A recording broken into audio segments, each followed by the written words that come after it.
Assalamu alaikum урматтуу мекендештер. Бүгүн давление тууралуу сүйлөшөбүз.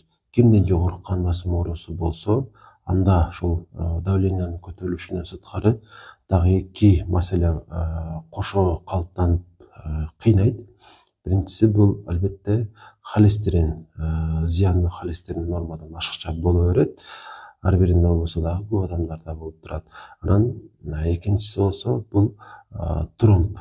Тромб деле ар бир адамда пайда болбойт, бирок тромб пайда болуу ыктымалдуулугу көбөйөт. Демек кимдин кан басымы болсо, анда үч маселе бар. Биринчиси кан басымы көтөрүлөт, экинчиси холестерин көбөйүп кетет, үчүнчүсү тромб пайда болуу ыктымалдуулугу бар.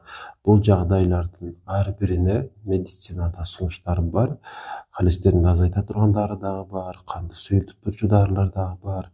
Ошол эле учурда кан басымынын көтөрүлүшүн алдын алган дарылар албетте бар. Бул эң туура чечим десек болот. Бирок бизге альтернатива дагы керек. Анткени ушул медицинага эле таянып, ушудан эле күтө бере турган болсок, бара бул нерселер дагы жардам бербей калышы мүмкүн, тилекке каршы.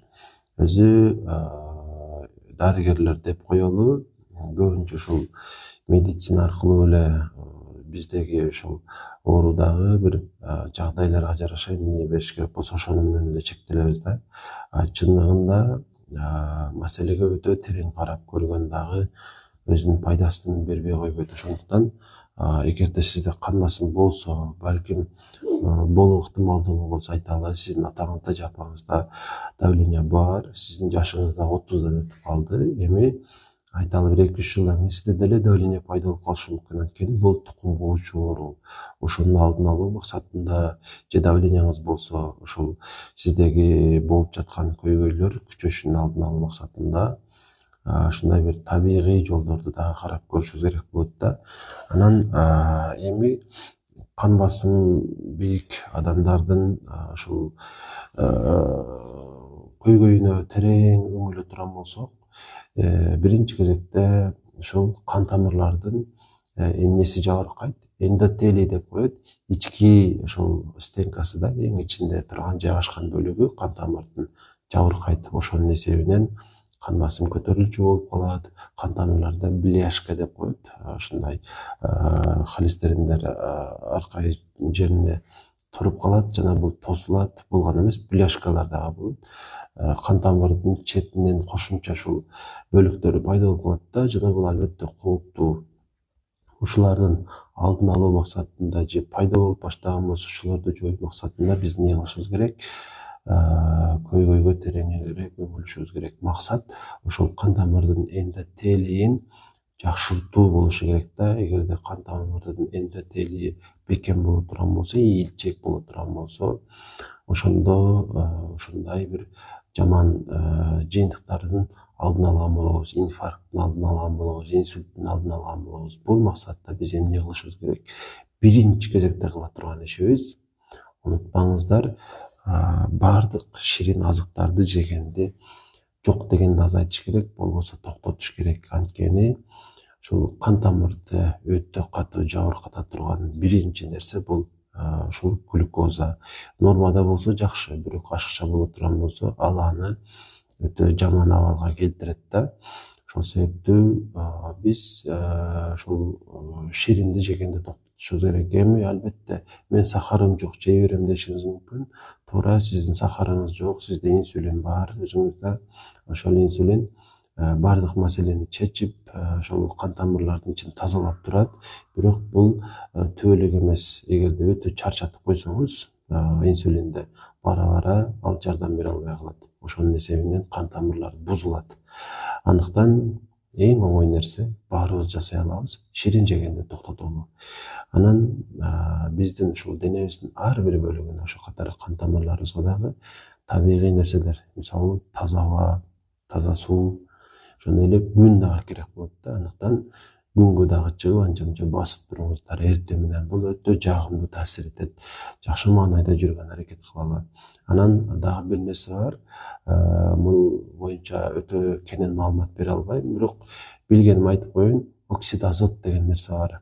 ошол оксид азот азайып кеткенин эсебинен дагы биздин кан тамырларыбыздын эндотелии начарлап кетет да. Ушул оксид азот биздин ушул организмде эле пайда болот.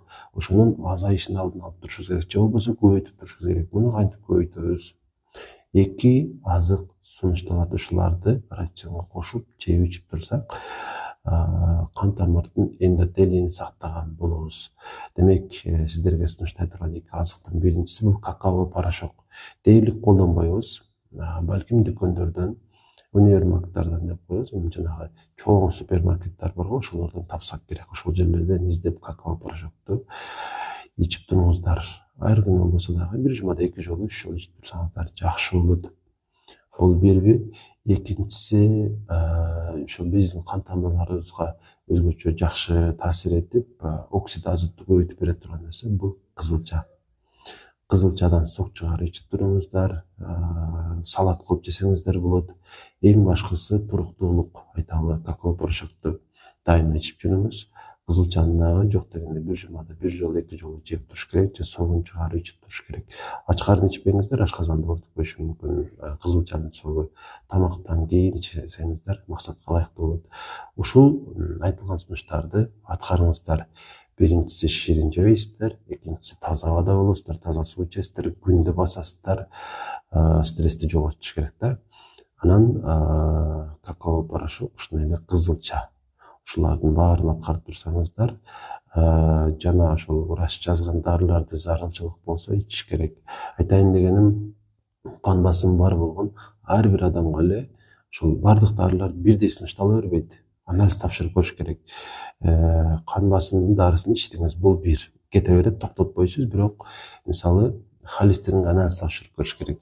Липопротеид высокой плотности, низкой плотности, триглицериды деген анализдерди тапшырасыз. Эгер ушулар ашчы болсо нормадан, анда ошондо жанагы холестеринди азайтчу дарылар ичилет. Эгер норма болсо ичпей эле коесуз. Бирок сизде давлениядан сырткары сахар дагы бар болуп, ошонун эсебинен ушундай текшергенде бирок жанагы низкий плотностьтеги холестерин көп чыкпаса, баары бир иче бериш керек жанагы холестеринди азайтчу дарыларды. Анткени зат алмашуу бир кыйла начар болуп калат. А эгер давленияңыз эле болуп, холестерин көп чыкпадыбы, анда ичпей кое бересиз. Жанагы тромбопол боюнча дагы ушундай. Тромбопол, кардиомагнил, тромбаз, буларды качан ичиш керек? Анализ тапшырылат. ПТИ, МОНО, АЧТВ дегендер бар да, ушуларды тапшырасыз. Мындан сырткары общий кровьто жана тромбоциттерди карайбыз. Ушулар нормадан ашча чыкчу болсо, анда сизге тромбопол сунушталат. Эгер норма чыкса, ичпейсиз. Эгер сизде давление, сахар дагы бар, бирок каныңыз коюу эмес, бул шартта баары бир тромбопол иче бериш керек болуп калат. Бир эле ооруңуз болсо ичпейсиз, экөө тең болсо ичиш керек болуп калат. Айтылгандар боюнча түшүнбөй калган маселелер чыккан болсо, суроолорду комментарийге жазып кое бересиздер, мен жооп беремин албетте. Анан консультация алгыңыздар келсе, же келип ушул мен иштеген жерде жаттарларыңыздар келсе, ушул терапиялык оорулар боюнча, ушул эле давление боюнча, мисалы сахар боюнча 0504 44 55 28 0504 44 55 28 номерине WhatsApp'tan жазасыздар.